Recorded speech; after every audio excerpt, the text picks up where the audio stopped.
ಆತ್ಮೀಯ H16 news ಅರ್ಥಾತ್ ಸೀತಾರಾಮ್ ನ್ಯೂಸದ ವೀಕ್ಷಕರೇ, ನಾನು ನಿಮ್ಮವ ಎಂ ಆಯುಧ ಮಲ್ಲಪ್ಪ ಜೊತೆ ಅವರು. ತಾವು ಈಗ ಸುದ್ದಿಗಳ ಲೋಕಕ್ಕೆ ಎಂಟ್ರಿ ಹೊಡಿತಾ ಇದ್ದೀರಿ. ಈ ಸುದ್ದಿಗಳನ್ನು ಪ್ರತಿಯೊಂದು ನೋಡೋ ಜೊತೆಗೆ ನಿಮ್ಮ ಅಭಿಪ್ರಾಯಗಳನ್ನು ಹಂಚ್ತಾ ಇರಿ. ಯಾಕಂದರೆ ಈ ಸುದ್ದಿಗಳು ನಿಮಗಾಗಿ, ನಿಮ್ಮ ಬದುಕಿಗಾಗಿ, ನಿಮ್ಮ ವೈಚಾರಿಕೆಗಾಗಿ, ನಿಮ್ಮ ತಿಳುವಳಿಕೆಗಾಗಿಯೂ ನಿಮಗೂ ಗೊತ್ತು. ಜೊತೆಗೆ ನಮಗೂ ನಿಮ್ಮೊಂದಿಗೆ ಇದೊಂದು ಮಾತಾಡುವಂಥ ಜೊತೆಗೆ ಸುದ್ದಿಗಳನ್ನು ಬಿಡುವಂಥ ಕೆಲಸ. ಈ ಕೆಲಸದಲ್ಲಿ ನಾವು ನಿಮ್ಮೊಂದಿಗಿದ್ದೀವಿ ಅಂತ ಹೇಳ್ತಾ ನೋಡ್ತಾ ಇರಿ ಈ ಸುದ್ದಿಗಳನ್ನು.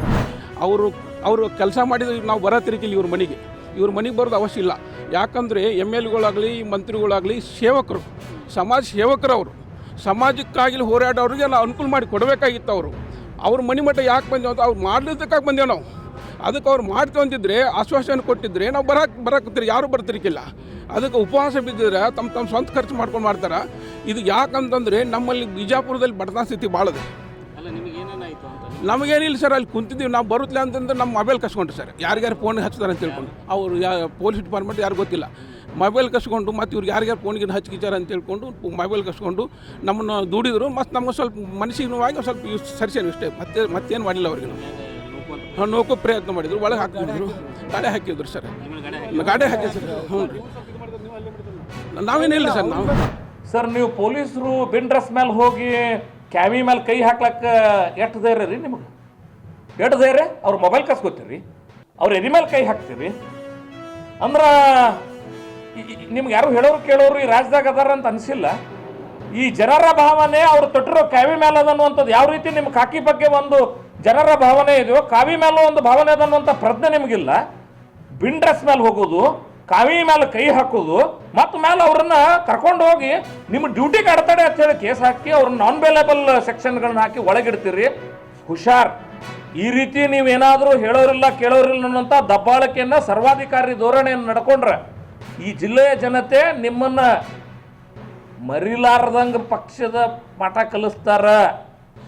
ನಿಮಗೆ ರಾಜಕಾರಣ ಗೊತ್ತಿಗೆ ಹಚ್ತಾರ. ಇದು ಎಚ್ಚರಿಟ್ಕೋರಿ. ದಬ್ಬಾಳಿಕೆಗೆ ಒಂದು ಮಿತಿ ಇರಬೇಕು. ಒಬ್ಬ ಮಠಾಧೀಶರಿಗೆ ನೀವು ಈ ಜಿಲ್ಲೆಯೊಳಗೆ ಪ್ರತಿಬಂಧ ಹೇರ್ತೀರಿ, ಕೈಯಾಗ ಅಧಿಕಾರ ಅಂದ್ರೆ ಶಾಶ್ವತ ತಿಳ್ಕೊಂಡಿರಿ. ಇದು ಕಾಲಚಕ್ರದ. ನಾನು ಈ ಉದ್ದಟತನ ಮಾಡಿರೋರಿಗೆ ಒಂದು ಎಚ್ಚರಿಕೆ ಕೊಡ್ತೀನಿ. ಕ್ಯಾವಿ ಮೇಲೆ ಇನ್ನು ಮುಂದೆ ಕೈ ಹಾಕಿದ್ರೆ ಅಷ್ಟು ಸುಲಭವಾಗಿ ಬಿಡ್ಲಿಕ್ಕಾಗಲ್ಲ. ಕನೇರಿ ಶ್ರೀಗಳನ್ನು ಈ ಜಿಲ್ಲೆಗೆ ಬರದೇ ಇರುವಂಗೆ ನೋಡ್ಕೊಂಡು ನಂತರ ನಿಮ್ಮ ದಾಷ್ಟ್ಯ ಜಾಸ್ತಿ ಆಗ್ಯದಂತ ಭಾವಿಸ್ತೀನಿ. ನಿನ್ನೆ ಇನ್ನೊಬ್ಬರು ಮಠಾಧೀಶರ ಮೇಲೆ ಬಿನ್ ಡ್ರೆಸ್ ಮೇಲೆ ಹೋಗಿರೋ ಪೊಲೀಸರು ಕೈ ಹಾಕಿ ಎಳೆದಾಡಿ ಎದಿ ಮೇಲೆ ಆ ಕ್ಯಾವೆ ಬಟ್ಟಿ ಹಿಡ್ಕೊಂಡು ಅವ್ರ ಮೊಬೈಲ್ ಕಸ್ಕೊಂಡು ಗುಂಡಾಗಿರಿ ಮಾಡ್ತಿದ್ದೀರಿ. ಪೊಲೀಸರಿಂದ ಗುಂಡಾಗಿರಿ ಮಾಡ್ತಿದ್ದೀರಿ. ನೀವು ಇದನ್ನು ನಿಲ್ಲಿಸಬೇಕು. ಇರದೇ ಇದ್ದರೆ ಇದರ ಪರಿಣಾಮವನ್ನು ಎದುರಿಸಬೇಕಾಗ್ತನ್ನೋಂಥ ಎಚ್ಚರಿಕೆಯನ್ನು ಬೆಳಗಾವಿ ದೇಶ ನಡೆದಂಥ ಪಂಚಮಸಾಲಿಯವರು 2A ಮೀಸಲಾತಿಗಾಗಿ ಬಡ ಮಕ್ಕಳಿಗೆ ಅನುಕೂಲ ಆಗಲಿ ಅಂತಕ್ಕಂಥ ವಿಚಾರಗೊಂಡು ಹೋರಾಟ ಕೇಳಿದಾಗ ಅವರಿಗೆ ಲಾಠಿ ಚಾರ್ಜ್ ಮಾಡ್ತಕ್ಕಂಥದ್ದು, ಆ ಉದ್ದೇಶ ಇಟ್ಕೊಂಡು ಇವತ್ತು ಇಡೀ ಪಂಚಮಸಾಲಿ ಸಮಾಜ ಆ ಉದ್ಘಾಟನೆಗೆ ಬಹಿಷ್ಕಾರಕ್ಕಾಗತ್ತಾರೆ. ಅದ್ರ ಜೊತೆ ಈ PPP ಮೆಡಿಕಲ್ ಕಾಲೇಜದ ಹೋರಾಟಗಾರರು ಕೂಡ ಹೋರಾಟಕ್ಕೆ ಇರ್ತಕ್ಕಂಥ ಒಂದು ಸಂದರ್ಭ. ಅವರಷ್ಟೇ ಅಲ್ಲ, ನೀವು ಈ ಉದ್ದೇಶ ಅವ್ರದ್ದು ಮುಖ್ಯಮಂತ್ರಿ ಬಂದಾಗ ಯಾರು ವಿರೋಧಗಳು ವ್ಯಕ್ತ ಆಗಬಾರ್ದು ಅಂತಕ್ಕಂಥ ಇಟ್ಕೊಂಡು ಈ ಕೆಲಸಕ್ಕೆ ಹಾಕಿದ್ದಾರೆ. ಆದರೆ ನಾ ಕಾಂಗ್ರೆಸ್ ಸರ್ಕಾರಕ್ಕೆ ಮತ್ತು ಮಂತ್ರಿಗಳಿಗೆ, ಶಾಸಕರಿಗೆ ಇಚ್ಛೆಪಡ್ತೀನಿ, ನೀವೇನು ಈ PPP ಮೆಡಿಕಲ್ ಕಾಲೇಜದ ಹೋರಾಟಗಾರನೇನು ನೀವು ಹತ್ತಿಗೆ ತಾಕಿದ್ದೀರಿ, ಅವ್ರು ಅಷ್ಟೇ ಅಲ್ಲ, ಅವರೊಬ್ಬರನ್ನೇ ಯಾಕಿಂದ ಹೇಳ್ಕೊಂಡು ಹೋದರು, ಅವ್ರ ಮೊಬೈಲ್ ಕಸ್ಕೊಂಡ್ರು, ಅವ್ರು ಸಿಟ್ಟು ಹೇಳಂಗೆ ಮಾಡಿ ಇದನ್ನು ಮಾಡಿಕೊಂಡು ಇದನ್ನು ಉದ್ದೇಶಪೂರ್ವಕವಾಗಿ ಮಾಡ್ಯಾರ ಅಂತ ಹೇಳ್ತೇವೆ. ಬೆಳಗಾವಿ ಅಧಿವೇಶನದಲ್ಲಿ ಪಂಚಮಸಾಲಿ ಹೋರಾಟ ಸಮಿತಿ ಕೂಡ ಪ್ರಸ್ತುತಪಡಿಸ್ತಾರೆ ಸರ್. ಇದೇ ಥರ ಹೇಳ್ತಿರ್ತಾರೆ. ಆದರೆ ಈ ರೀತಿ ಗಲಾಟೆ ಆಗಲಿ ಕಂಪ್ಲೇಂಟ್ ಆಗಲಿ ಆಗೋದಿಲ್ಲ.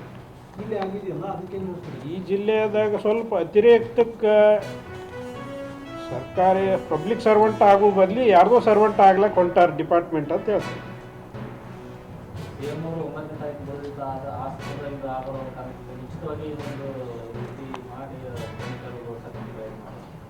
ಅದೇ ಉದ್ದೇಶನೇ.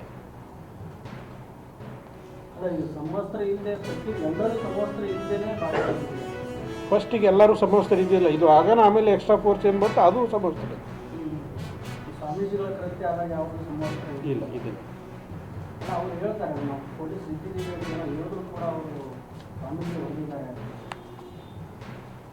ಈಗ ನಾನು ಬಂದು ಪೊಲೀಸ್ ಅಂತ ಹೇಳ್ತೀನಿ, ಎದುರಿಗರ ಕವಿದಾರಿ ಇದ್ರಲ್ಲ, ನೀವು ಅವ್ರಿಗೆ ಗೌರವ ಏನು ಸಲ್ಲಿಸಿದ್ರಿ? ಗೌರವಯುತವಾಗಿ ನೋಡ್ಕೊಳ್ಳಿಲ್ಲ. ಅದು ಆಮೇಲೆ ಆದ್ಮೇಲೆ ಎಲ್ಲ ಸುದ್ದಿಗಳನ್ನು ನೋಡಿದ್ರಲ್ಲ, ಏನು ಅನಿಸ್ತು ನಿಮಗೆ? ಇದರಲ್ಲೇ ನಿಮ್ಗೆ ಲೈಕ್ ಆಗಿರ್ಬೋದು, ಡಿಸ್ಲೈಕು ಆಗಿರ್ಬೋದು, ಕಾಮೆಂಟ್ ಬೇಡಪ್ಪ ಅಂತೂ ಅನಿಸಿರ್ಬೋದು, ಕಾಮೆಂಟ್ ಮಾಡಬೇಕಪ್ಪ ಅನಿಸಿರ್ಬೋದು, ಶೇರ್ ಮಾಡಬಾರ್ದಪ್ಪ ಅನಿಸಿರ್ಬೋದು, ಅದು ಮಾಡಬೇಕು ಅನಿಸಿರ್ಬೋದು.